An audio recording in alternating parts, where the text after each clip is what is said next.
રાજકોટ આજે વિશ્વ ચકલી દિવસની ઉજવણીના ભાગરૂપે રાજકોટ મહાનગરપાલિકા દ્વારા કુંડા અને માળાનું વિતરણ કરવામાં આવ્યું। અહેવાલ સંજય પોપટ। આજે રાજકોટ મહાનગરપાલિકા દ્વારા વિશ્વ ચકલી દિવસ નિમિત્તે દર વર્ષની જેમ આ વર્ષે પણ છેલ્લા 16 વર્ષથી ચકલીના માળા અને પાણીના કુંડાનું વિતરણ કરવામાં આવે છે।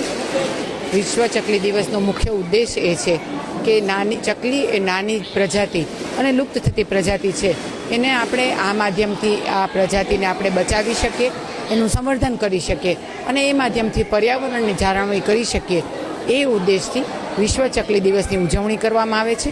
દર વર્ષની જેમ આ વખતે પણ ખૂબ મોટી સંખ્યામાં રાજકોટના તમામ શહેરીજનો આ પ્રજાતિ કે જે ચીંચી કરતી આપણા આંગણાને પણ જીવંત રાખે છે, પર્યાવરણને પણ જીવંત રાખે છે, ત્યારે આપણી પણ એક નાગરિક તરીકેની જવાબદારી છે કે એક જીવદયાના ભાવથી આપણે આ પ્રજાતિનું વધુને વધુ સંવર્ધન કરી શકીએ।